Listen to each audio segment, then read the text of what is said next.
This storyline got me real riled up. WWE really got me out of character. I really don't even expound on storylines and subjects like this publicly, but this is kind of near and dear to my heart, especially with it being Juneteenth weekend. I feel like this needs to be said. I've been watching numerous wrestling podcasts, and no one has had the perspective that I have had on this particular subject. R-Truth, Ron Killings, is back in the WWE with a vengeance, and he looked like he on that type of time. If you've been under a rock, he was allegedly released from the WWE a couple of weeks ago, and the fans demanded him to be back. It's been going on all over the internet. They've been chanting at the shows that they want him back. And personally, a lot of people, so him and CM Punk are the only wrestlers that I know that have left the WWE, have not been in the WWE, and the crowd has demanded through chants and the internet that, hey, you gotta bring this guy back. Like, what are you doing? Like, you dropped the ball, right? And a lot of people are wondering, like, damn, well, why is R-Truth, like, why is it such an uproar for him? It's a lot of people that got released from the WWE. Why is the audience, why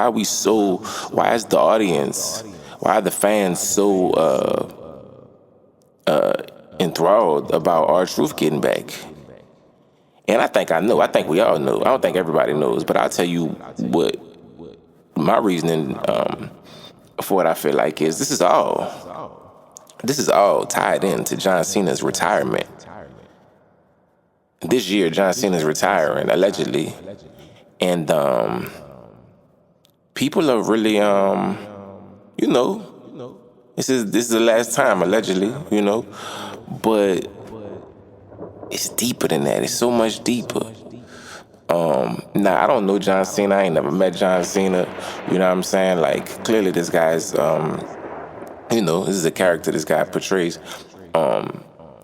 Probably over the last year and a half, I want to say year and a half, I've been checking out some John Cena interviews, and I've been, I give him his credit, you know what I'm saying? Like, he's a hardworking guy, you know what I'm saying? It seems like he's a gentleman that's always on time, you know what I'm saying? Like, he's given his life to the business that he's in. However, it's a however. This man is a 17-time WWE champion. No shade to his hard work. No shade to the sacrifices that he made.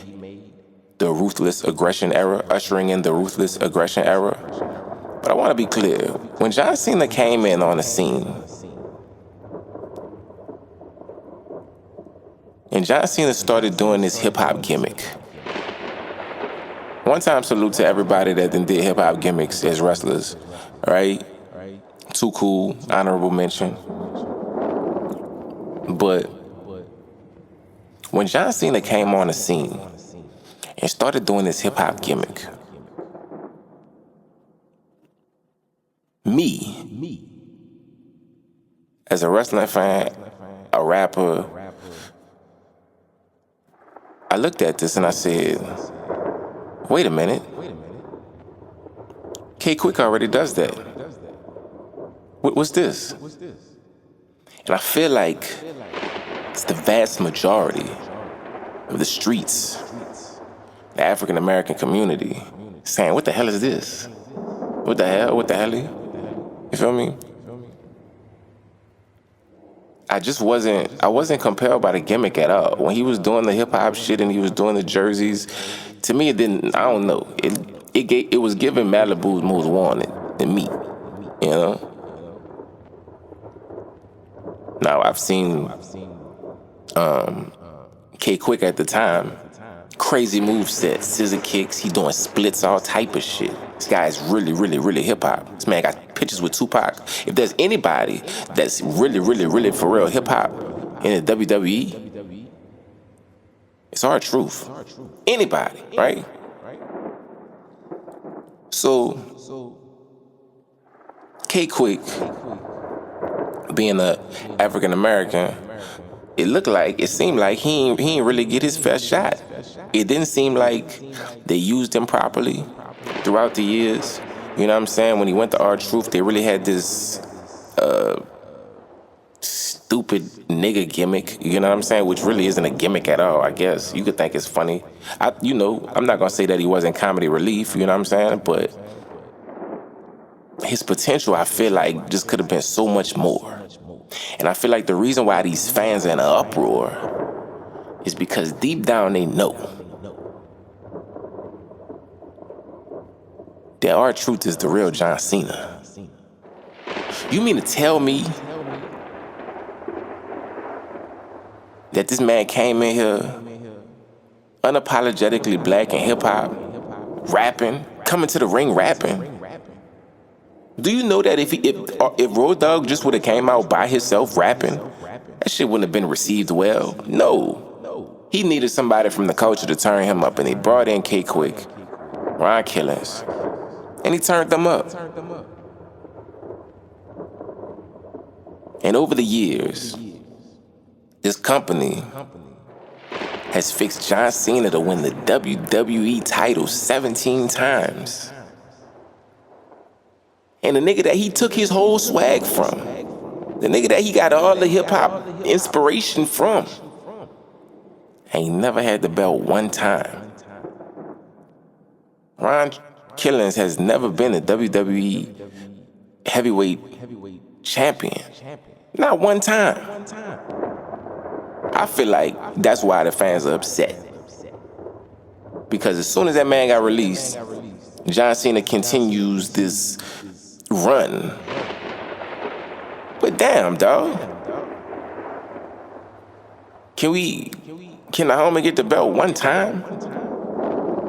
I'm pushing for it. This is the campaign that I'm on right now. This is what this whole episode is about. Ron Killings for WWE champion. Get that man a belt. And when he first did it, because I'm going to keep it real, I thought it was a work. I felt worked, pause.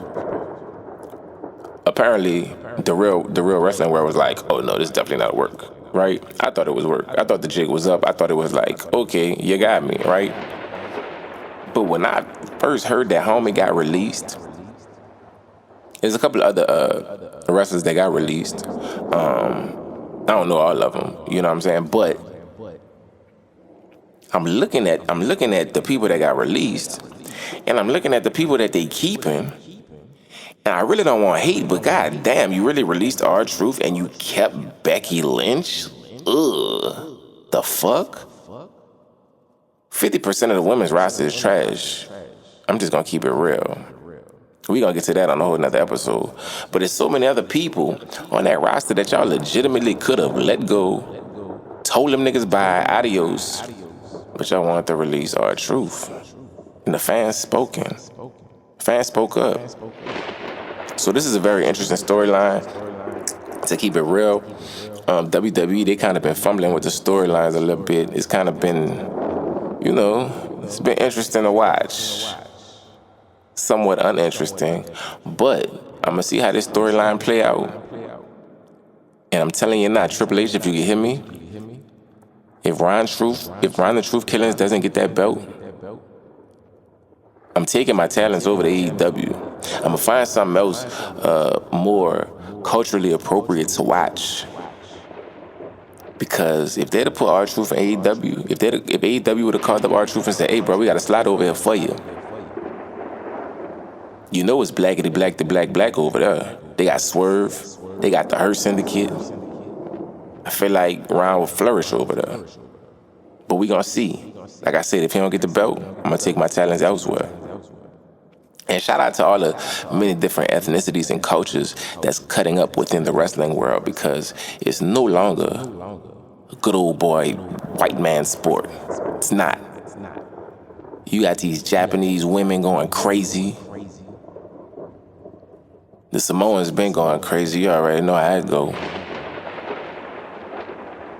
The luchadors are taking off like never before. And African American, you already know what's going on. We got, what's your boy name? Javon Evans. He flipping off for shit. Trick turning up. He TNA world champion. There's a lot of black excellence going on in the wrestling world. Fourth Rope. Shout out to Fourth Rope. Shout out to Boogie. Wes. Dizza, all them. Flash, I see you. Garments. Shout out to everybody over there at Fourth Rope. But it's not your good old boy wrestling anymore. Wrestling is significantly changed. This is going to be very interesting to see. Like I said, I don't even really expound on these type of subjects like that, but that shit just really compelled me to talk about how much potential R-Truth has that has never been used yet. Give that man a belt. I'm here for it. No lames whatsoever. Imperials only.